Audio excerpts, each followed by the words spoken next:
capítulo, donde se narra una historia conocida, pero también muy importante, que nos deja algunas enseñanzas para nuestra vida.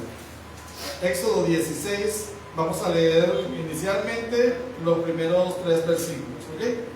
El Señor dice allí, o los primeros 3 versículos.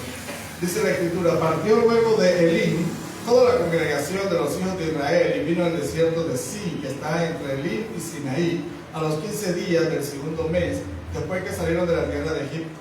Y toda la congregación de los hijos de Israel murmuró contra Moisés y Aarón en el desierto. Y les decía a los hijos de Israel: ojalá hubiéramos muerto por mano de Jehová en la tierra de Egipto, cuando nos sentábamos a las ollas de carne y cuando comíamos pan hasta saciarnos, pues nos habéis sacado a este desierto para matar de hambre a toda esta multitud. Vamos a dejarlo hasta allí, luego vamos a ir avanzando en otros versículos de este capítulo 16. Vamos, para que el Señor nos guíe en esta mañana, en esta enseñanza, que el Espíritu Santo que inspiró esta palabra, a nosotros nos ilumine, ¿verdad? Y nos dé la fuerza de voluntad para entender y practicar lo que el Señor quiere enseñarnos en esta mañana. Entonces, nosotros la semana pasada dimos lo que llamamos el primer paso en el desierto. Recuerden que estamos en una serie que hemos llamado Aprendizajes del Desierto. ¿Qué ha aprendido la nación de Israel? ¿Y qué podemos nosotros aprender de ese peregrinaje de Israel allí en el desierto, rumbo a la tierra prometida? La semana anterior hablábamos de cuando ellos salen de Egipto, luego de entonar cánticos de alabanza por los milagros de Dios, por ese gran milagro del mar rojo abierto, de cómo Dios venció a los enemigos de Israel y los dejó en libertad, ¿cierto? Como ellos atravesaron el mar en seco, llegaron al otro lado, mientras Faraón y sus carros quedaban allí, enterrados en el mar rojo. ¿Ve? Entonces, ahora, después de esto, ellos caminan 3 días en el desierto. Nosotros decíamos, bueno, había una ruta más fácil, más sencilla, menos peligrosa, que era una ruta costeando el mar para llegar a la tierra prometida, pero Dios no los guió por allí, sino que los hizo pasar, los hizo entrar en el desierto. Veíamos la semana anterior, en el capítulo 15, que ellos entraron 3 días en el desierto, camino de 3 días en el desierto, y que cuando llegaron a un lugar donde había agua, fueron a probarla ahí, el agua estaba amarga. Entonces los hijos de Israel en ese momento pensaron, bueno, Dios nos sacó de Egipto para matarnos de sed en el desierto. Decíamos, parecía una broma de mal gusto de parte de Dios sacarlos, hacerlos caminar por el desierto, llevarlos a un lugar donde había agua y esta agua estaba amarga. Pero dice la Biblia también que Moisés clamó a Dios y Dios le dijo: toma un madero y échalo en el agua y se harán dulces. Las aguas se hicieron dulces, pero aprendimos también que realmente Dios estaba probando a la nación, estaba probando al pueblo de Dios, ¿cierto? El texto dice que allí Dios les dio estatutos y ordenanzas y allí los probó. ¿Qué estaba probando Dios? La fidelidad de ellos. ¿Qué estaba probando Dios? La fe de ellos. Si ellos creían en lo que Dios podía hacer. Y nosotros decimos, bueno, ellos fallaron porque habían visto la gloria de Dios durante todo el proceso de liberación de Egipto, pero aquí fallaron, su fe falló porque no creyeron que el mismo Dios que abrió el mar rojo era el mismo Dios que podía proveerles agua potable, ¿cierto? Luego de esto llegan ellos a un lugar, decíamos nosotros, que pasaron de Mara, donde están las aguas amargas, que fueron endulzadas, hasta Elim, un oasis enorme, ¿cierto? Donde había agua, donde había palmeras, donde había muchas cosas, y ellos estaban allí tranquilos, ¿verdad? Pero allí los dejamos la semana pasada. De lo que ellos tenían una misión, pero también tenían un compromiso con Dios. Dios había hablado a Moisés en el monte Sinaí, ¿cierto? Cuando Dios habla a Moisés, en ese encuentro que tiene con él ahí en Sinaí, Dios le dice: y cuando yo los liberte, me servirán en este monte, en este lugar. O sea, lo primero que ellos debían hacer luego de ser liberados de Egipto era tener un encuentro con Dios. Y ese encuentro iba a ser en un lugar específico, que era Sinaí, el monte Sinaí, ¿cierto? Ok. ¿Qué sucede? ellos salen de allí, de ese lugar llamado Elim, ¿verdad? Y llega un momento en el que ya empieza otra necesidad a verse, a presentarse. ¿Cuál es esa necesidad? Comida. Una necesidad de comida. Miren lo que dice el texto, capítulo 16, dice: partió luego de Elim toda la congregación de los hijos de Israel y vino al desierto de Sin, que está entre Elim y Sinaí, a los 15 días del segundo mes después que salieron de la tierra de Egipto. ¿Sabe qué? Ellos ya tenían un mes de haber salido de Egipto. Era un mes de haber salido de Egipto, o sea, un mes en que era una nación libre. Pero aquí nos empieza a dar algunas señales de lo que Dios pretende hacer con el pueblo, ¿cierto? Dice: partió luego ¿de dónde? De Elim, y vino al desierto de Sin, y ese desierto está entre Elim y Sinaí. O sea, ellos salieron del lugar cómodo, del lugar donde tenía provisión de agua, por lo menos, ¿cierto? Y si había palmeras, lo más seguro es que había cocos, ¿verdad? Algo había allí, no solo para guarecerse de la sombra, tenían agua potable. Ellos salieron con alimentos de Egipto, llevaron alimentos, pero su destino siguiente, ¿cuál era? El desierto, perdón, el monte de Sinaí, el lugar del encuentro con Dios. ¿Sabe? Yo estaba analizando un poco este texto, ¿cierto? Ellos estaban en un lugar de bendición, en una zona de confort, podemos decirlo. Ahora allí tenían lo que básicamente necesitaban, ¿cierto? Habían encontrado un poco de paz y tranquilidad en su andar, en su caminar por el desierto, pero no era el destino final de ellos. ¿Sabe? Muchas veces nosotros pasamos por situaciones semejantes a esta. Nosotros muchas veces vamos en un proceso en el que Dios nos va llevando paso a paso y pensamos que al dar un paso ya hemos llegado a la meta, que ese es el lugar donde Dios quiere tenernos, o eso es lo que Dios solamente quiere darnos, ¿cierto? Pero hay un momento en que Dios nos saca de esa zona de confort, donde estamos chéveres, donde todo está pasando rico, y nos recuerda que ustedes tienen pendiente un encuentro personal conmigo, tienen pendiente un encuentro íntimo conmigo. Yo decía: wow, Dios es tremendo, en este solo versículo nos enseña tantas cosas. Bueno, lo primero que yo veo aquí es que para tener un encuentro con Dios hay que salir primero de la zona de confort. Si queremos tener un encuentro personal con Dios, muchas veces nos va a tocar salir de nuestra zona de confort. Nos va a tocar dejar la comodidad, ¿cierto? Y en algunas veces, como sucede aquí con Israel, nos va a tocar atravesar todo un desierto. Un desierto, ¿verdad? Un lugar donde Dios seguirá tratando con nuestra vida, donde Dios va a continuar formando nuestro carácter, ¿ok? Por eso aquí la Escritura dice: salieron de Elim, vino al desierto de Sin, que está entre Elim y Sinaí. Ahí, ¿cierto? Del lugar de confort al encuentro con Dios había un desierto que ellos debían atravesar. Dios los estaba probando nuevamente. Dios los estaba probando nuevamente. ¿Ok? Ahora viene la reacción de ellos. Y toda la congregación de los hijos de Israel murmuró contra Moisés y Aarón en el desierto. En el desierto. ¿Qué es lo primero que sale ahí? La murmuración enseguida. Cuando la situación se pone difícil, a veces tratamos de buscar quién es el culpable de que yo esté atravesando esta situación, de que yo esté pasando por esto. Entonces buscamos siempre a quién echarle la culpa, a quién señalar por lo que nos está aconteciendo. Muchas veces ni siquiera nosotros somos culpables de lo que nos está pasando, ni nadie alrededor nuestro, ni nosotros mismos, simplemente Dios está tratando con nosotros. Y punto. ¿Sí? Cometemos un error, fallamos cuando nosotros pretendemos, en medio de un proceso que Dios está haciendo con nosotros, buscar culpables. Es un poco falta de sabiduría, ¿cierto? Y no pensar, bueno, hay algo en mí que Dios quiere cambiar. Para eso se necesita ser muy honesto con uno mismo. No puedo estar señalando a fulano, a uno y al otro, sino decir, bueno, la verdad, esta situación yo no le encuentro explicación. La única explicación es: Dios está tratando de enseñarme algo. Dios está tratando de moldear una parte, algo en mi vida, Dios está tratando de hacer. Es lo que ellos no entendieron. En medio de esto que hicieron, empezaron a quejarse y a murmurar. ¿Contra quién? Contra los líderes, contra las personas que Dios había colocado para guiarlos. ¿Ok? Su primera queja fue porque Dios los iba a matar de sed. Ahora se nos han trajo aquí para matarlos de hambre. ¿Ves?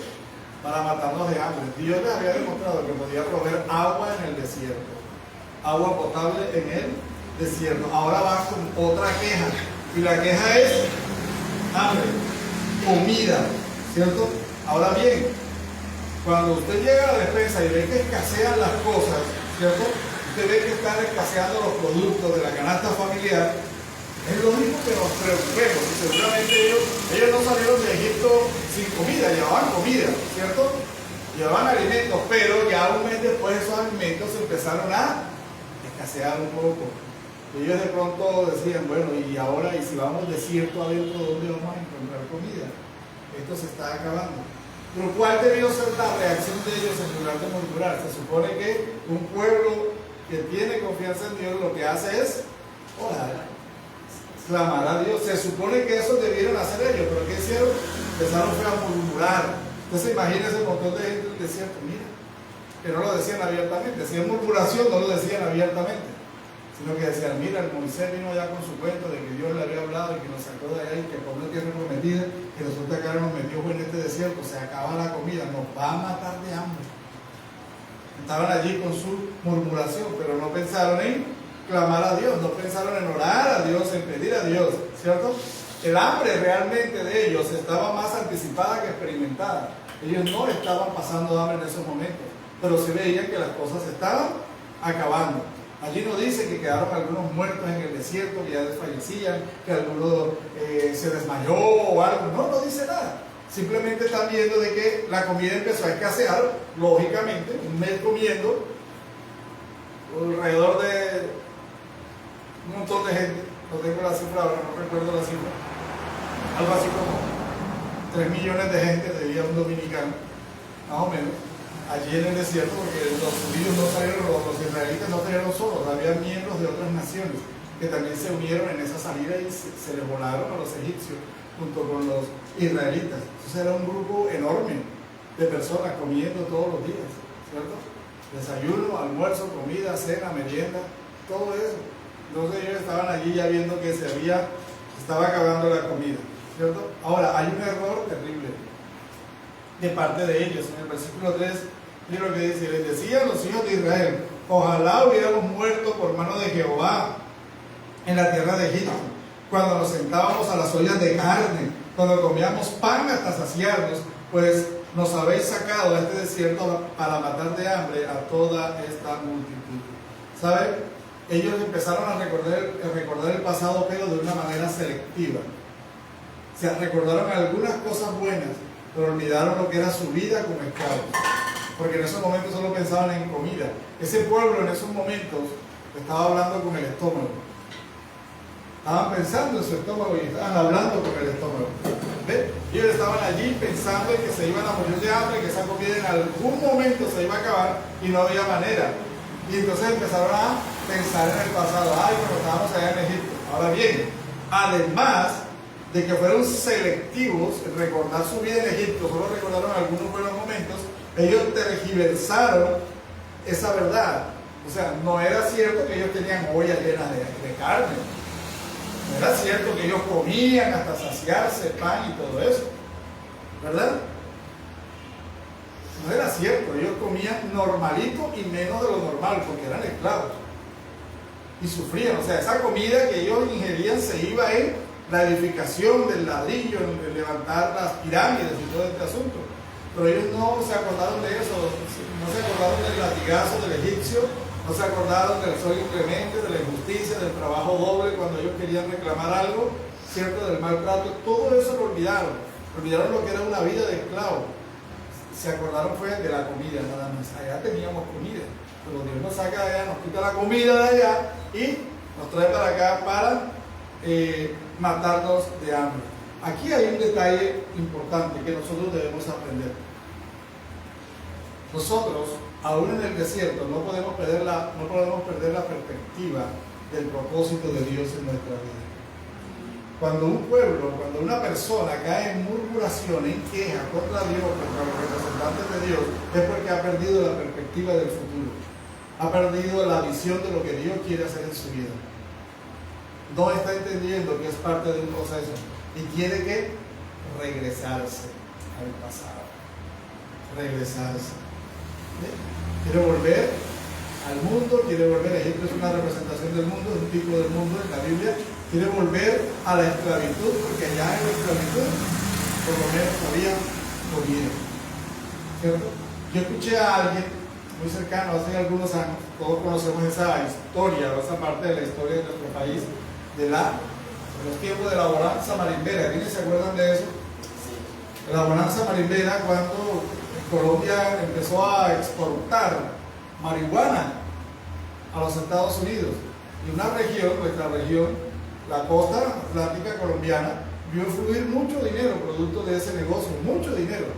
Y alguna vez, cuando esto se acabó, cuando ya no fluía esa cantidad, cuando ya los norteamericanos se pusieron pilas y empezaron a detener cargamentos, a poner a personas presas, a buscar a los capos, a llevarlos y todo eso, alguien dijo: caramba, pero yo no sé por qué se acabó esa época, por qué Dios permitió eso, si en esa época por lo menos había plata en la calle. Y mucha gente piensa de esta manera, o sea, recuerda el beneficio, pero no recuerda lo malo que eso fue para muchas familias, el daño que se le hizo a muchas familias con eso, ¿verdad? Entonces recuerda el beneficio que estaba haciendo Israel. Allá éramos esclavos, allá recibíamos latigazos, pero eso no importa, allá teníamos comida, era lo único que les interesaba. ¿Ok? ¿Qué hicieron con esto? Perdieron una visión del futuro, se olvidaron de que Dios los había sacado de Egipto, no para matarlos en el desierto, no para dejarlos morir de sed y de hambre, sino para entregarles una tierra que fluye leche y miel. Pero para llegar allá tenían que pasar por el desierto, tenían que pasar por situaciones que les iban a ayudar a ellos a dejar en ese desierto esa mentalidad de esclavitud con la que no podían llegar a la tierra prometida. Si lo aplicamos a nuestra vida hoy, Dios tiene que tratar con nosotros, quitar algunas cosas que son del mundo, ¿verdad? Sacar el mundo de nuestro corazón, sacar el mundo de nuestra mente, para que nosotros podamos disfrutar y administrar correctamente la bendición de Dios, la promesa de Dios. Y muchas veces nos suplica pasar por el desierto. Estamos muy apegados al mundo, muy arraigados todavía en cosas del mundo, ¿cierto? Israel le pasó, tenía Egipto aquí en su mente y en su corazón. Y siempre iban a recordar era eso. Todavía, después de 400 años, en su mente no cabía la realidad de que ellos eran libres y que iban rumbo a una tierra donde podrían ser una nación poderosa. No cabía en la mente, porque todavía había en su mente pensamientos de esclavitud, pensamientos de esclavos. Pensaban como esclavos allí. Prefiero ir y comerme esa comida y hay que me den latigazos, que me pongan a trabajar, ¿verdad?, sin recibir dinero solamente por la comida, a tener que pasar por este desierto. Alcanzar las promesas de Dios muchas veces requiere de un esfuerzo. Lo vamos a ver más adelante. ¿Ok? La queja, la murmuración puede llevarnos a nosotros a perder la perspectiva de la realidad, a creer en mentiras y a olvidarnos del plan de Dios para nuestra vida. La queja y la murmuración hacen mucho daño en las congregaciones, dañan el trabajo que se está haciendo. Damos gracias a Dios que eso no pasa en Monte Calvario, ¿no? Eso pasa en otras iglesias, gracias a Dios acá eso no se da, porque detendría la obra de Dios. Ahora bien, ellos se quejan, ellos están allí quejándose, pero hay una respuesta para ese pueblo. Quiero que me acompañe, versículos 4 y 5, dice: Jehová dijo a Moisés: he aquí, yo os haré llover pan del cielo, y el pueblo saldrá y recogerá diariamente la porción del día, para que yo lo pruebe si anda en mi ley o no. Mas en el sexto día prepararán para guardar el doble de lo que van a recoger cada día. Aquí Dios está mostrando nuevamente el propósito que tiene con ellos, ¿cierto? Esa parte, esa segunda parte del versículo 4 trae una promesa extraordinaria. Una promesa extraordinaria. Jehová dijo a Moisés: he aquí, yo haré llover pan del cielo. Una promesa del único que cumple todas sus promesas. Una promesa de parte de Dios. Una promesa realmente extraordinaria. Porque el pan normalmente no llueve del cielo. Entonces, ¿cuánta gente usted conoce que quisiera estar sentado en su casa y que todo le va del cielo? ¿Cierto? Yo les he contado la historia de aquel hermano de nuestra antigua congregación. Estábamos allá pastoreando, el hermano decía: si Dios quiere que yo trabaje, yo sé que Él me va a mandar lo que quiera que haga. Así. Yo sé que Él me va a mandar, porque si Él me quiere bendecir, Él me va a bendecir donde quiera que yo esté. Él es poderoso, Él es Dios. Y si me va a bendecir, yo sé que aquí va a llegar esa bendición. ¿Cierto? Y mucha gente piensa eso. Pero sin embargo, Dios le dijo a Israel: ¿sabe qué? El pan vendrá del cielo. En el desierto ustedes no van a tener que sembrar trigo, no van a tener que esperar la cosecha, no van a tener que preparar la masa. No. El pan vendrá del cielo. Tremenda promesa, ¿cierto? Una tremenda promesa que Dios les estaba dando a ellos. Pero Dios prometió enviar el pan del cielo, pero Él no prometió que lo iba a poner en la boca de ellos. Ellos tendrían que salir a recogerlo. ¿Cierto? Dios provee, mire, Dios provee para muchas necesidades nuestras, pero tomar esa provisión de Dios muchas veces implica un esfuerzo también de parte de nosotros. ¿Cierto? Requiere un esfuerzo. Nosotros podemos abrir un nuevo negocio y tenemos todos los recursos y nos quedamos allí en la calle, allí en el negocio donde estamos, y lo abrimos y lo tenemos bien bonito, ¿cierto? Y nos sentamos a esperar que llegue la clientela. No, yo tengo todo listo, pero si no nos movemos, si no tomamos las redes sociales y empezamos a hacer publicidad, si no llevamos volantes, si no le hacemos conocer a la gente que hay un negocio donde ellos pueden suplir una necesidad, ¿cómo van a llegar los clientes? Dios te dio la bendición, Dios no puede dar la bendición. Mira, aquí está, aquí tiene los elementos, aquí tiene lo que necesitas, aquí está todo, está el local, está todo listo, pero tienes que moverte. Dios les entregó todo a ellos. Les dio el maná. Les prometió dar el maná, pero Dios tienen que salir a recogerlo. No se lo voy a poner en la olla de cada uno en su casa. ¿Cierto? Tendrán que recogerlo también. Pero, ¿sabe una cosa? Allí hay un detalle. La promesa viene acompañada de una prueba de fidelidad. La promesa viene acompañada de una prueba de fidelidad. Y Jehová dijo a Moisés: he aquí, yo os haré llover pan del cielo, y el pueblo saldrá y recogerá diariamente la porción de un día, para que yo lo pruebe si anda en mi ley o no. Tres cositas en esos solo versículos. Dios da una promesa extraordinaria: va a llover pan del cielo. Número 2, el pueblo tiene que movilizarse a recogerlo. Número 3, van a ser probados en su fidelidad. Si de verdad andan o le están creyendo a Dios. Si le está creyendo a lo que Dios ha dicho, a la palabra de Dios. Si le está creyendo a la palabra de Dios, para que yo lo pruebe si anda en mi ley o no. ¿Cierto? Aquí en este versículo 4 también veo una porción del Padre Nuestro. Creo que Jesús tomó parte de esto para enseñarnos el Padre Nuestro. ¿Cierto? Miren lo que dice el versículo 4. Y el pueblo saldrá y recogerá ¿cuánto? Diariamente la porción de un día. Danos hoy nuestro pan de cada día. ¿Sabe qué es eso del Padre Nuestro? Una declaración de fe, una declaración de dependencia absoluta de Dios. Dios quería enseñarle a la nación de Israel eso. Ustedes van a aprender a depender de mí, y aquí en este desierto pues lo van a aprender en el día a día. Yo los voy a bendecir, les voy a dar para sus necesidades día a día. O sea, tú vas a recibir la bendición de Dios el día lunes, pero solo para ese día, pero en tu corazón estarás confiado en que Dios también tiene la del martes. Día a día, ¿cierto? Qué aprendizaje tan tremendo. Pero ellos no lo vieron así, no entendían, su mente de esclavo no les permitía entender que ellos debían aprender a depender de Dios absolutamente en todo. ¿Ok? La prueba de todo venía cuando, al sexto día, cuando ellos salieran a recoger el doble para que en el séptimo pudieran descansar. Amén. Ahí está lo que Dios estaba haciendo con ellos. Ahora bien, del versículo 6 al 12 tenemos lo que es la provisión de Dios, la manera como Dios provee a su pueblo. Pero esto viene acompañado de varias cosas. Viene acompañado de, vamos a leer el versículo 6. Miren lo que dice. Entonces dijeron Moisés y a Aarón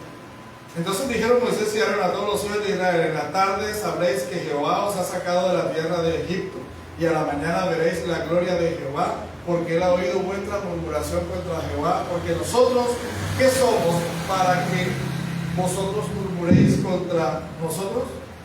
Bien, aquí hay algo interesante. Primero, sabrían que Dios los había sacado de Egipto. Sabrían que Dios los había sacado de Egipto. Entonces, ¿quién fue? ¿Cómo salieron ellos de Egipto? ¿Saben que estaba atacando a Dios ahí? Su incredulidad. Habían visto de tantas formas el obrar de Dios, mas sin embargo todavía tenían dudas. Con ese deseo de regresar, con ese deseo de recordar Egipto, lo que están diciendo es esto de que Dios nos haya sacado de acá está como dudoso. Algo anda mal. No puede ser que Moisés y Aarón nos digan que Dios nos sacó de allá y ahora estamos padeciendo sed y hambre.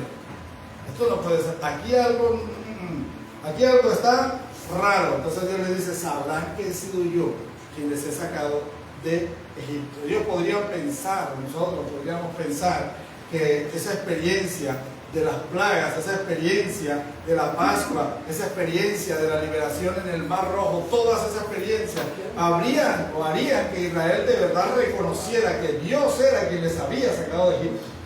Con esas experiencias tan extraordinarias, ellos deberían estar seguros. Eso no pudo ser de otra manera, sino la mano de Dios sacándolos de allí. Pero aún con esas experiencias, ellos todavía tenían incredulidad en su corazón, ¿verdad? Número 2, también les dijo que verían la gloria de Dios. Los versículos 7 y 8 dicen: y a la mañana veréis la gloria de Jehová, porque él ha oído vuestras murmuraciones contra Jehová. Porque nosotros, ¿qué somos para que vosotros murmuréis contra nosotros? Dijo también Moisés: Jehová os dará en la tarde carne para comer, y en la mañana pan hasta saciaros, porque Jehová ha oído vuestras murmuraciones, porque habéis murmurado contra él. Porque vosotros, ¿qué somos? Vuestras murmuraciones no son contra nosotros, sino contra Jehová. ¿Sabe qué les está diciendo el Señor allí? Bueno, les está diciendo varias cosas a través de Moisés, ¿cierto? Primero, ellos verían la gloria de Dios. La verían de dos maneras. Uno, la gloria de Dios radiante allí en el trono. Verían la gloria de Dios, ¿cierto? Pero también verían la gloria de Dios de una manera más poderosa. Era la gloria de Dios en la misericordia de Dios en medio del desierto. Cuando nosotros tenemos una necesidad y de manera milagrosa esa necesidad es suplida, ¿qué es lo primero que decimos? Gloria a Dios. O sea, vemos la gloria de Dios en una acción, ¿cierto? No solo la gloria de Dios, bueno, como lo vio Isaías allá en un trono alto y sublime, sino en las acciones de Dios para bendecir nuestra vida. También vemos su gloria en su gran y amorosa provisión para nuestras necesidades. Vemos la gloria de Dios, vemos una demostración del amor de Dios. Ahora bien, este texto también le quiere dejar claro al pueblo de que ellos habían ofendido a Dios. Cuando ellos murmuran contra Moisés y contra Aarón, realmente están murmurando contra Dios, porque ellos son instrumentos de Dios. Instrumentos de Dios, ¿verdad? Son las personas escogidas por Dios para guiar al pueblo a través del desierto. Entonces, cuando ellos hablan de ellos, están diciendo: Dios se equivocó. Estas no eran las personas idóneas. Entonces, la murmuración va hacia Dios. En el versículo 9 en adelante encontramos que Dios mismo habla al pueblo, y cuando ellos empiezan a ver la gloria de Dios. Y dijo Moisés a Aarón, di a toda la congregación de los hijos de Israel: acercaos a la presencia de Jehová, porque él ha oído vuestras murmuraciones. Y hablando Aarón a toda la congregación de los hijos de Israel, miraron hacia el desierto, y he aquí la gloria de Jehová apareció en una nube. ¿Sí ven? ¿La vieron? Primero que allí presencial, la gloria de Dios. No vieron la vieron su gloria, vieron su grandeza, vieron su resplandor, me imagino. Que aparece allí en una nube. Y Jehová habló a Moisés diciendo: yo he oído las murmuraciones de los hijos de Israel. Háblales diciendo: al caer la tarde comeréis carne, y por la mañana os saciaréis de pan, y sabréis que yo soy Jehová vuestro Dios. Este pueblo es terrible. Todos los días están pidiendo una confirmación de que Dios es Dios. Todos los días, y Dios le responde, sí, agua, sí, comida, sí, carne, sí, pan, sí, mi presencia, sí, mi gloria, aquí estoy, sí, mi palabra. Dios les está respondiendo todos los días. Y sin embargo ellos siguen con un corazón incrédulo. ¿Cierto? Versículos 13 y 14 habla de la provisión de Dios. Y venida la tarde subieron codornices que cubrieron el campamento, y por la mañana descendió rocío en derredor del campamento. Y cuando el rocío cesó de descender, he aquí sobre la faz del desierto una cosa menuda, redonda, menuda como una escarcha sobre la tierra. Ahí está la provisión de Dios. Carne, ¿quieren carne? Listo, ahí hay carne. Tomen y hagan las codornices como ustedes quieran. Hagan las fritas, sancochadas, como quieran, pero ahí tienen carne hasta que cubrió todo. ¿Cierto? Y aquí tienen la porción correspondiente de pan para que se sacie por el día. Y saben que cuando ellos vieron el maná, cuando ellos vieron esa bendición, cuando vieron el pan que descendió del cielo, cuando vieron esto, ¿qué fue lo que dijeron? Versículo 15. ¿Qué es esto? Y viéndolo los hijos de Israel se dijeron unos a los otros: ¿qué es esto? Pues no sabían qué era. Entonces Moisés les dijo: es el pan que Jehová os da para comer. ¿Sabe qué significa la palabra maná? ¿Qué es esto? Ese fue el nombre que le colocaron. ¿Qué es esto? O sea, no sabían qué era. El Señor Jesús habló de eso, ¿cierto? Pero Jesús dijo: yo soy el verdadero pan del cielo, que descendió del cielo. Moisés no les dio pan del cielo. Ustedes no supieron ni lo que se comieron por 40 años.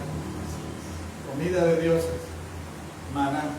Lo único que dijeron fue: ¿qué es esto? Pero era la provisión de Dios para ellos. ¿Ok?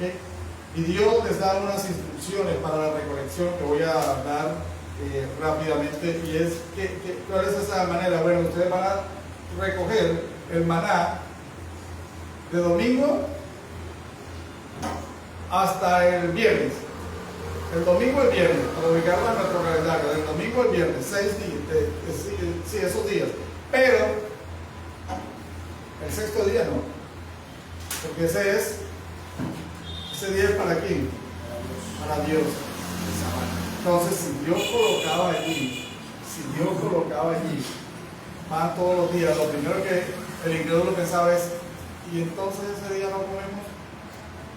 El día que no caiga el maná no comemos. No, el día anterior al día de reposo Dios daría una porción doble. Pero hubo algunos que no creyeron al comienzo. Hubo algunos que primero guardaron la primera porción de maná, guardaron para el día siguiente porque no le creyeron a Dios de que iba a ser día a día. ¿Qué pasó con la que no se comieron para el día siguiente? Se dañó, se llenó de gusanos, ¿cierto? Pero también Dios les mandó que para el día de reposo, el día anterior, debían recoger el doble, ¿cierto? El doble. Y eso era algo así como 2 litros y un poquito más de maná por persona. Eso es bastante. Eso es bastante. Por persona. Entonces Dios les dio, van a coger casi 5 litros para el día de reposo. Pero sin embargo, el día de reposo hubo algunos que salieron a ver si había incredulidad. Dios mostrando su gloria, Dios hablando al pueblo, Dios supliendo necesidades, y todavía el pueblo seguía incrédulo. Dios seguía incrédulo. ¿Quién ha pasado necesidades en este lugar? ¿A quién no le han escaseado los recursos? ¿Cierto? Escasez de recursos. Sin embargo, Sin embargo, si hoy usted y yo estamos aquí es porque en medio de esas dificultades Dios trajo la provisión. Quizá hoy ni siquiera recordemos de dónde salió eso, pero Dios lo ha hecho. Les invito a colocarse de pie en esta mañana y pedirle que reflexione sobre esto que Dios nos ha enseñado en este día. Mire esto tan importante. En esos primeros versículos que leímos vemos cómo Dios lleva al pueblo de Elim al desierto de Sin, que está en medio. Es el camino intermedio para llegar al Sinaí, que hemos dicho es el lugar del encuentro con Dios. Tú no sabes, de pronto, si estás atravesando una necesidad, tú no sabes si realmente estás en el camino de un encuentro con Dios, de un encuentro personal con Dios. Quizá ahora miras atrás y dices, yo estaba bien, a mí me estaba yendo bien, esto era mejor, ahora estoy en este momento difícil. ¿Por qué? ¿Cierto? Dios prueba nuestra fe, Dios prueba nuestra fidelidad, y esa prueba muchas veces es en un desierto. Pero Dios le demuestra al pueblo que en medio del desierto Él tiene cuidado de ellos. Dios no nos hace entrar en un proceso a nosotros, en un proceso que nosotros podemos llamar desierto, para matarnos allí en ese desierto. Dios quiere enseñarnos muchas cosas allí, pero no va a dejar de proveer para nuestras necesidades. La provisión de Dios no se va a terminar, porque Él quiere que aprendamos a confiar en Él día a día. Amén. Yo le invito a que allí donde está reflexione, yo le invito a que hable con Dios. Hay necesidades, hay situaciones que de pronto estamos manejando, pero ¿sabe?